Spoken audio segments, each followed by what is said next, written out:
Greetings,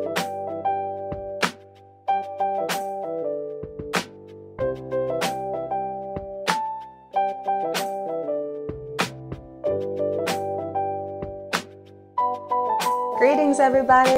Welcome to DOULA-LA, a conversation with the world's most well-known doulas. I'm Tanya Malcolm, and we are here in celebration of World Doula Week, and I'd like to welcome the fabulous Latham Thomas. Hi, Latham. Hi. I'm so happy you're here. Thanks so much. All right, I'm going to tell the folks a little bit about you, and then, yeah, we can move into our fabulous doula talks. Latham Thomas is a maternity lifestyle maven, wellness and birth coach, and yogi on the vanguard of transforming the maternal wellness movement. A graduate of Columbia University and the Institute for Integrative Nutrition, Latham is the founder of Mama Glow. Welcome. Thank you. Thanks for having me. You're welcome. So I've told you a little bit about the event, and I'd like to kind of just start with your own personal journey into birth work, if you want to share a little bit about that with us. Yeah, so when I was small, around 4 years old, my mother, my aunt, my great aunt, and my other aunt were both pregnant, and so all three of those women were at the same time due within a month of each other. So March, April, May, having spring babies. And my cousin was about 17 months older than me. So everything she did, I followed. And so she and I would play with our Cabbage Patch dolls. And since we had this model of birth around us that was so real, being, around 4 years old and 5, the only thing that we could really think about when we were playing with our dolls was like birth, because we could see everything. Everyone would place our hands on their bellies when the babies would kick. So we were very fascinated with the process. My mom said I would walk around telling people that babies come out of their mom's vaginas.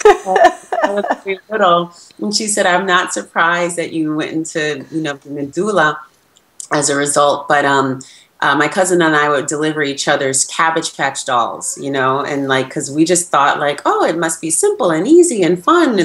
It seems like it's so simple and easy and fun for our, our family members.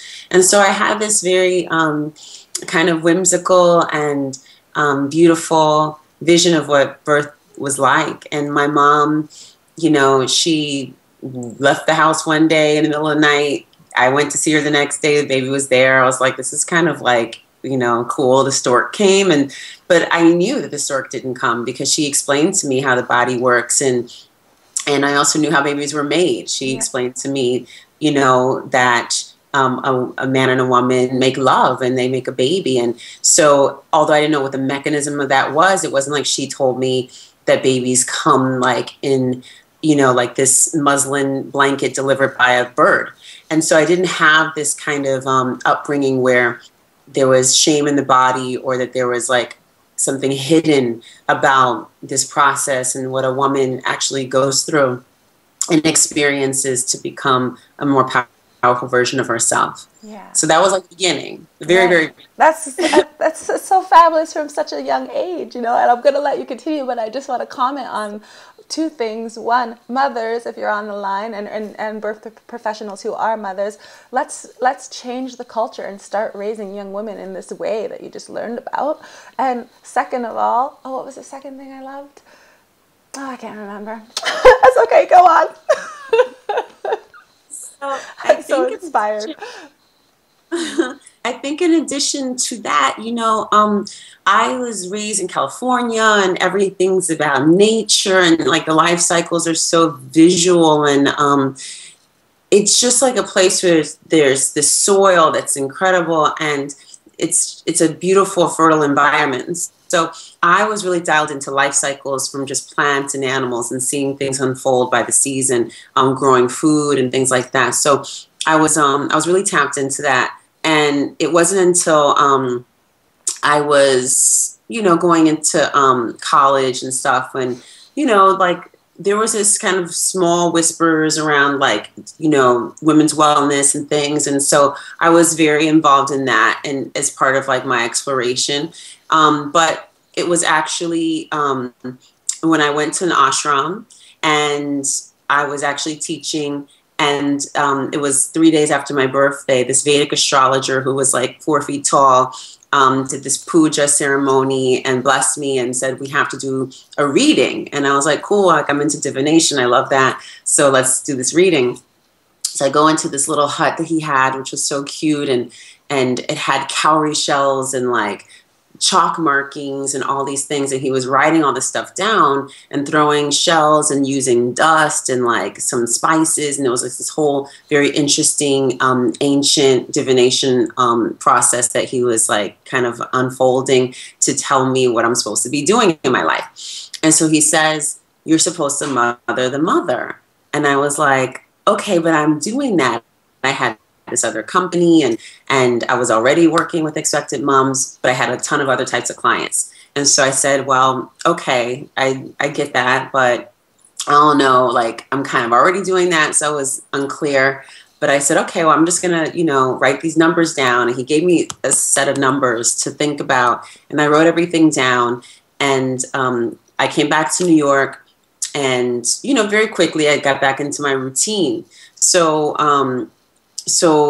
one day, though, I don't remember filling it out, but I filled out this application for this doula fellowship, and it was actually on a email chain that I don't usually read email chains. So when I saw it, I was really actually surprised that I actually even saw it. Filled it out, turned it in, and one day in the middle of the night, I wake up and I went to the restroom and I heard like a ping go off, and I checked my email because I was like, who's writing me in the middle of the night? Check my email. I had 2 emails from the doula fellowship saying that I was accepted. And the date was the date that one of the dates he gave me. I was like, oh, okay.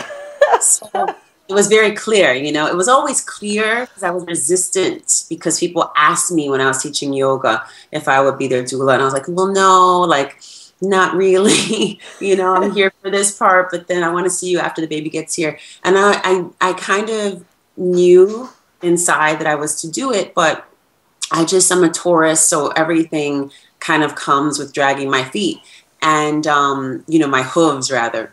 And so I kind of was like, I'm meant to do this, but it's going to take some convincing. And then that's what it was. He told me, and I remember the days lined up, and I was like, all right, done. And that was like the beginning of this wild ride, and that's been so fruitful and fulfilling, and has definitely created an arc for my life's work that I'm so grateful for. Yeah. And now I remember what the second thing was from the first part of the story. And that was like how beautiful that journey is, right? Because a lot of birth professionals, especially doulas, are birthed out of a trauma, right? Like their own birth experience. And then the research happens and the transformation needs to happen. And then they come to this calling to serve, right? Almost from like a place of protection, right? And your story is so not that. It's so beautiful. I mean, really, that is soulful. Yeah.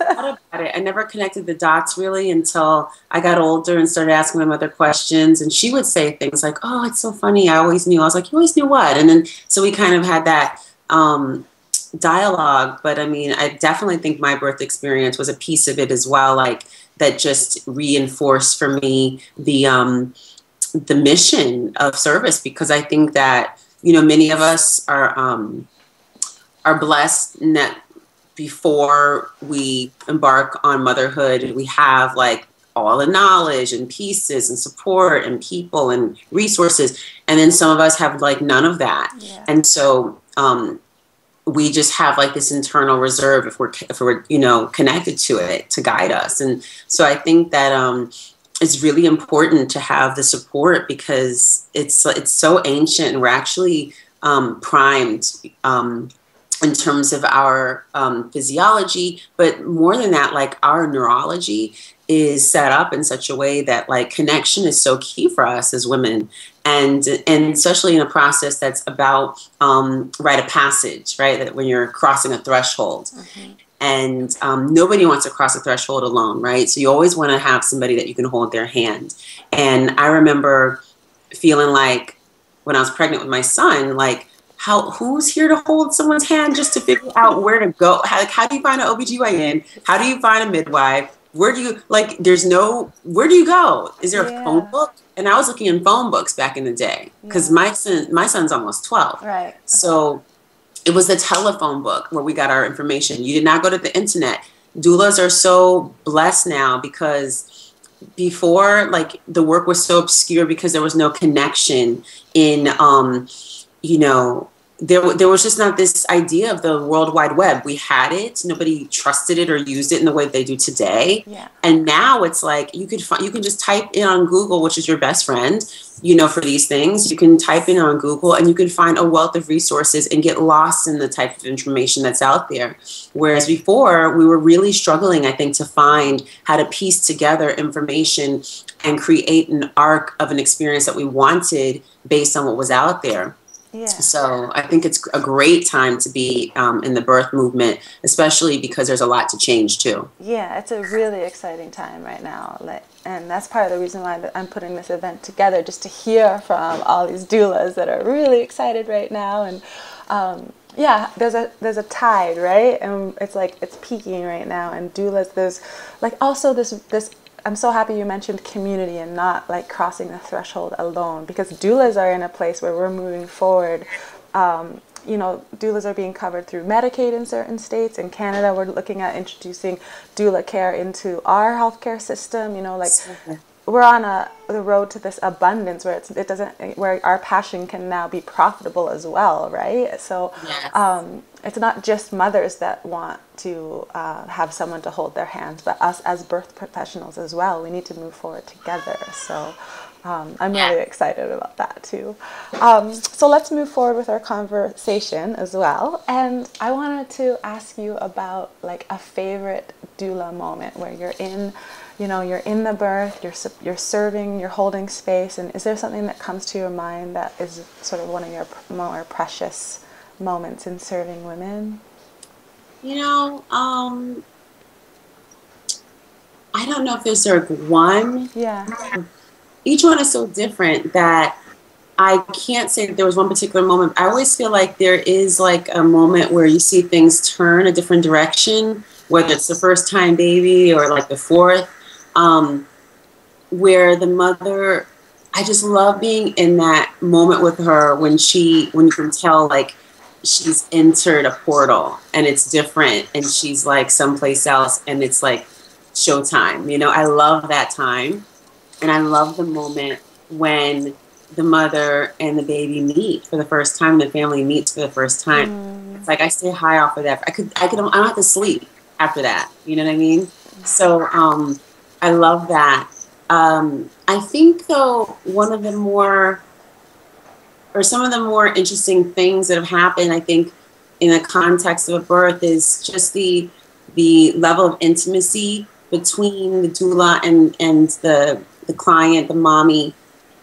I mean, I've done so many things from, you know, wiping somebody's butt while they're like on the toilet after an enema, or like, you know, like cooking because there's like a lot of blood loss, and like making a high protein meal like really fast while, you know, to like clamp down on blood loss, or, you know, basically, I mean, I can't even, there's like so many things, and I feel like you just become family because of that level of intimacy. So to me, it's just really like, not so much what's happened, but what's felt in these moments, you know? Yeah. What you feel, how you're made to feel, how they feel about you. And what I love after, I think, is sort of like how we're perceived like, you know, like superheroes, you know, when you show up to the birthday party, you get to the birthday party and it was like, this is a doula. And everyone's like, oh, yeah. Oh, well, I didn't really do any work. She did all the work. I know. But it's awesome because I feel like everybody that I've been able to serve, and I know a lot of people have things where they put these boundaries around, you know, the experience so that it's contained and then you move on. But I'm like family with everybody. Like I'm at like every birthday. I'm at like every baby shower. I'm at everything. you know, so we have a budget for it at Mama Glow for like all the parties that we have to go to. But because there's a life, you know, and it's hard to just turn off, you know, when you've been in that position with people. So, so I really love that. I really love the feeling, you know, just the emotion, the hormones. I love the psychological connection. And I feel like it's different for each birth, but I love to see when that woman transforms too. That's like such a special time. Yeah. Yeah. Thank you for articulating that so beautifully, you know. I mean, because it's so hard to talk about that, that feeling and that energy, right? And you did a really good job. So thank you for sharing.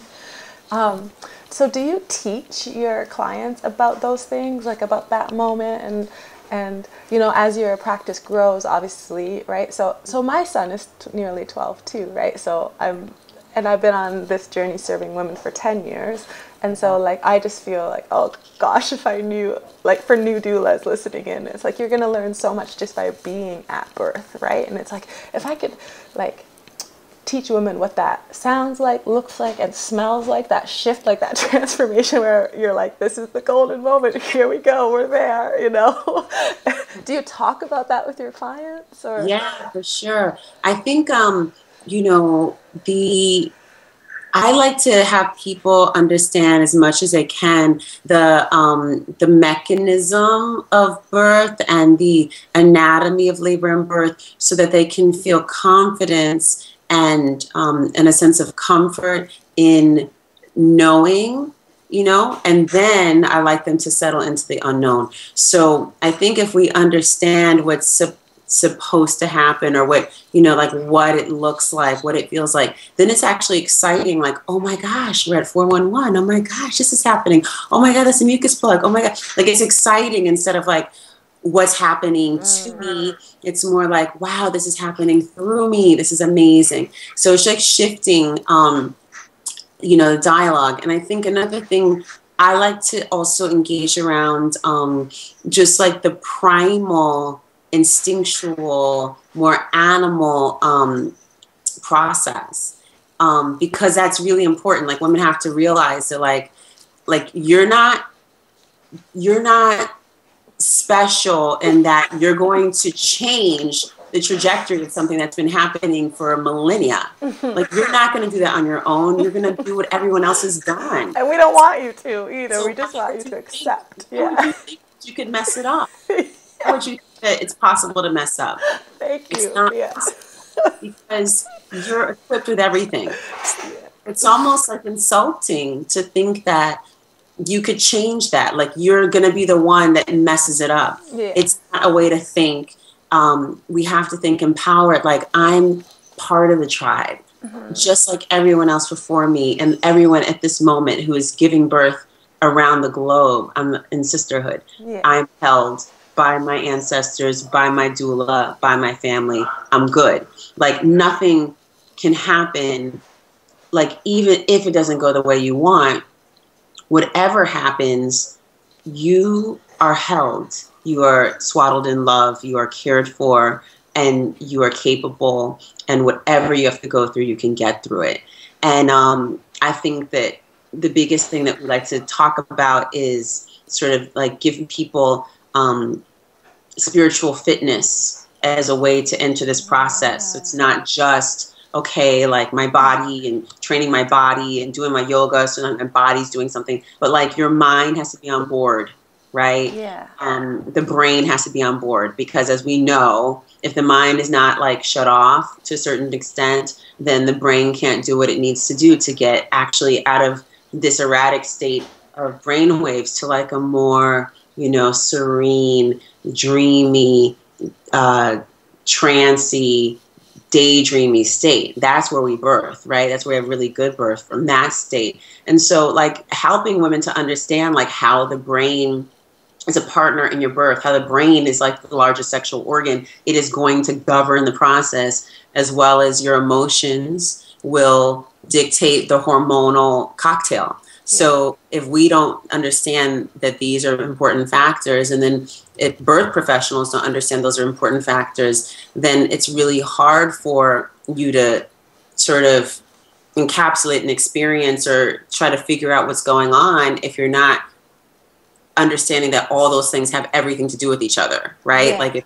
you're not happy or comfortable, then you can't turn on certain mechanisms, right? So I think we have to figure out like this way to speak in layman's terms, but also equip people with the understanding so they can practice these things at home, make sure that the couple, the primary, you know, couple is intact and feels safe and secure. And then you come in to kind of hold this space, be a container of love and of continuity and a voice, you know, when people need to ask a question, whatever, but largely just holding space. You know? I was waiting for you to finish so I could be like, and if we teach this, it makes our job so much easier, right? And if we offer tools, right, for them to be able to work on, like, what I love that term, spiritual fitness, right? It's perfect, right?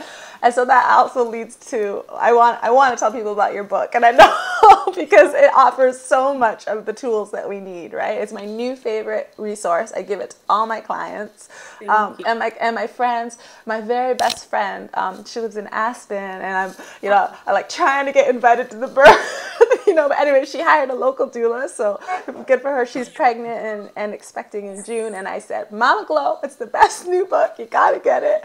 And she called me up a couple weeks later. She's like, I already read through the whole thing. So you have a copy right there, right, to hold up and tell us a little bit about it? Yeah. That's the one. That's the one. Yeah. So it's been endorsed by like all the doctors, and Dr. Christian Northrup wrote a beautiful foreword, but it's a great book that kind of, I think, really outlines what my experience was and like how I sort of went through the process. You know, for a lot of people who are thinking about having a baby, there's a great pre-pregnancy section, which to me is like, you know, really great if we're looking to like sort of work towards conscious conception. Sometimes you just conceive, which was what happened for us. We just sort of like, oh, wow, I'm having a baby.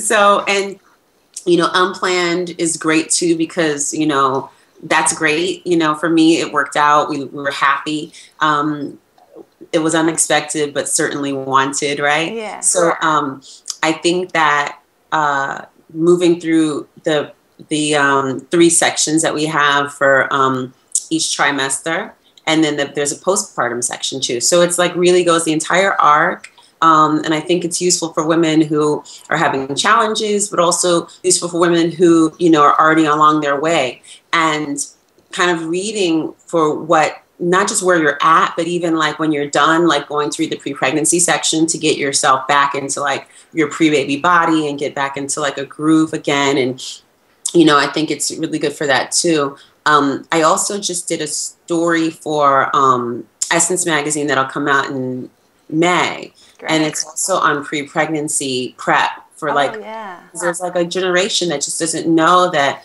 you know, we're walking around carrying the next generation. You know, we were born with like 2 million eggs, and then we're like, you know, through puberty losing them. And then when we get to like our reproductive age, you know, in our 20s, where we're thinking about having a baby or not, thinking about trying not to get pregnant probably.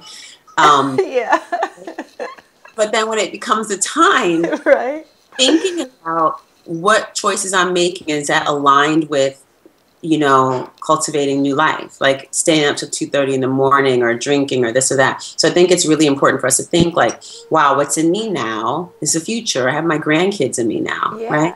So what choices am I making? And I think as doulas too, part of our work in the community is to be living examples of sort of like how back in the day, if we look at like primal cultures where they had like these matriarchs that really like held everything together, I see like the doula as like the modern version of that, like in cities where we can like not just attend the births, but, you know, like different rites of passage for women who are moving into menses. We should be there to be like, here's how you nurture your body. Like, here's what you need to know. This is what this means. Eat like this, rest when your body asks you, like listening. So I think because they're not getting this from the OBGYNs, they're not necessarily getting it from their parents, or it's being shamed out of them, like, you know, or they don't know how to care for their bodies. So I think it's very important for us to be active in that space too, with younger people, like at a younger age. And I think that if young girls understood the power of their bodies earlier, we wouldn't have, I mean, I attended a lot of teen births, and I think that once the baby's on the way, like, you want to bless and protect and also really help that mother to get to a place where she can be a mother. But I think that in a lot of instances, it's not necessarily the right path for some young people. And so if we can make it so that they can, you know, get some learning underneath their belt and, you know, move through life having more of a sense of like self before having a baby, I think that's the optimal way to do it. And if we can teach them earlier, and we're the people who are the gatekeepers to that teaching, then I think that would be optimal. Yeah. I just had so many ideas listening to you speak. Like, okay, so if you're a new doula, okay, here's my visionary right now. Okay, this just came up. Okay, so if you're a new doula, and myself too, but I'm already 10 years into my practice, and you know, like, but if I had started keeping track of all the young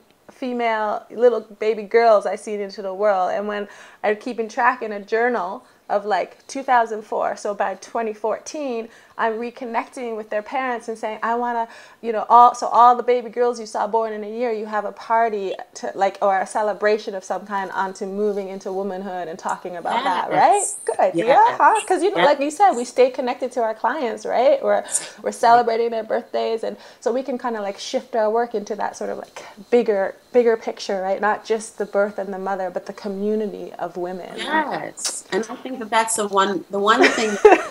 Exactly. But I think the one thing that people think when they say, oh, we shouldn't, you know, like, oh, we don't want to encourage like teen parenting or whatever. So they don't want to like have doulas talk to young people, or they don't want to, like, somebody's not going to give my book to a young girl because they're like, I don't want to encourage this. I'm like, but you're not encouraging her to have a baby. You're encouraging her to learn her body, to learn to trust her body, learn the wisdom of her body. And so she has to find people that she can confide in, that she could talk to, feel like understand, that she could tell the truth to, because she's not going to find them, you know, in her normal surroundings. And so, and they sometimes don't even know that it's possible to have, like, you know, to not necessarily have cramps, to, you know, not have mood swings, to, like, I think that you really do need, you know, and to talk to somebody about sex. You, like, I think that that's our role. And I think it's going to transform over the next couple of years to where you see that, a stronger connection, you know, with like the younger people, especially as we see younger doulas coming up who are like in their 20s and real hip and stuff, being like those gatekeepers, you know, like being a liaison now with like the millennials and the younger, even the younger generation. Yeah, which really leads beautifully into like this sort of mentorship as well, right? So I'm in my mid-30s, and then when, like, I don't want to, when a young doula comes into the community that I'm in, I want to embrace her, right? As like mentor her, right? Not say, get off my patch, like, or like, you know, it's not competition, it's community, right? Right.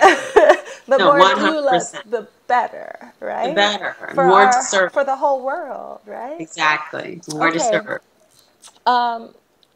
Oh, there was two more really important questions, but I feel like the last thing we can maybe talk about before we head off here is a little bit of life-work balance. I know that that's really important to birth professionals, and it reminds me of when you said, like, we have to be leaders and be like sort of like walking the walk. I can't remember how you put it, but right, like if we're teaching all of this, we have to be living that way in our lives. But honestly, a lot of times birth professionals are the most exhausted, tired, and you know, we're serving so much that, you know, it's really easy to grab that quick bite as you're leaving the hospital that's not necessarily the most nourishing, and like, you know, you forget to put yourself first. So can you give us a quick couple of tips on how you preserve that life-work balance? And you're a mother as well, so a little bit about preserving your relationship with your son and still serving.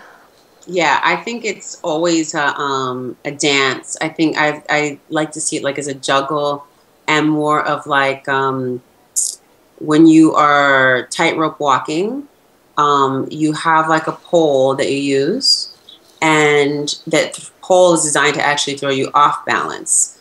and so that you could get to the other side. So it's not still. So you're doing this, you're teetering with it the whole time as you walk, and that's what gets you to the other side. So I don't think that balance in and of itself as a concept is ideal. I think that balancing or juggling, I think it is, right? Like because movement, right? So if you think about your email list or whatever, like it gets down to 0 and then it's back up, right? It's like never ending, these things. So I think that we have to understand and put into context, okay, like these 5 things are always going to be in flux and never get done. I'll always be working on them. They can wait.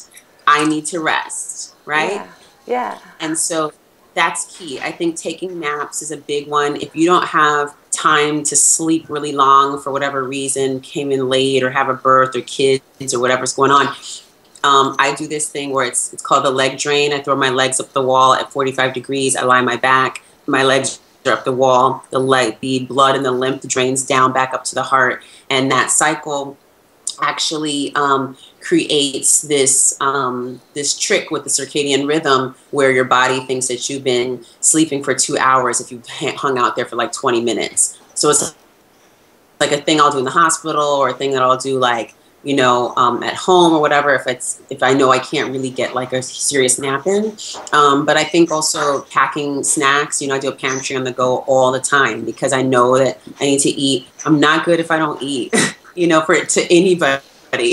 And I'm moody, you know, so I always bring snacks for the couple, bring snacks for myself, all the time. And then I'm big on like essential oils and stuff because I do believe that you can adjust your mood with the power of oils. And so I'll bring essential oils to kind of, you know, because sometimes it's not just like taking care of yourself, but it's like entering a space that's hostile. Sometimes there's like, you know, tension between family members around the birth, or it might be even the birth professionals that you have to work with. And I like to come in and diffuse situations. So I always carry stuff that I know that is going to like make good for people. One thing to think about is I always bring like treats for the people who are on staff so that they can, you know, we can develop a rapport. They're happy, right? And then I feel good. I can ask for the things that I need and like feel like they want to work with me on that. But then I also bring essential oils so that so I diffuse everybody. I do a little treatment and like a little visualization with everybody, including the doctor, because I think that then everybody gets what our groove is when they come into the room. You know, they're like on board. And for me, that makes me feel comfortable and good. And so that's one of the things that I do too. Yeah. Oh, thank you so much. And I'm glad that you talked about like diffusing and gathering together, because like for me, I've just kind of been able to stand in that power and recognize that the energy that I bring to the birth room is worthy. Right. And to, you know, because it takes a lot to come and ask everybody to come in circle and say a prayer, right? Whatever that means for you, for this birth, you know. And you like, I remember the first time that I did that, my hands were shaking, you know, like, are they gonna like think of this some like woo woo doula or whatever? It's all good. It's all good. They do what you want after that. They get the vibe, you know? Yeah. So that's like standing in my power for sure. So lastly, what's next for you, Latham? Like, what are you working on? What's going on? And what do you have to share? Well, we're launching some really fun classes soon. Like, we got this new prenatal yoga coming and doula stuff coming. But I'm really excited about our boob foods guide, which is a boob foods guide to breastfeeding. And it's all kind of recipes, tips, really interesting facts about breastfeeding. It's beautifully illustrated. And it's got great information on using plant-based foods to increase your milk supply and to fortify your diet and basically grow into the rock star mom that you're meant to be with balanced hormones and all of that too. You heard it first here on DOULA-LA, boob foods coming up from Mama Glow.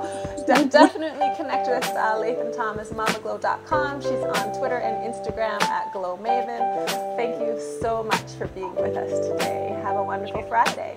Thank you too. Bye.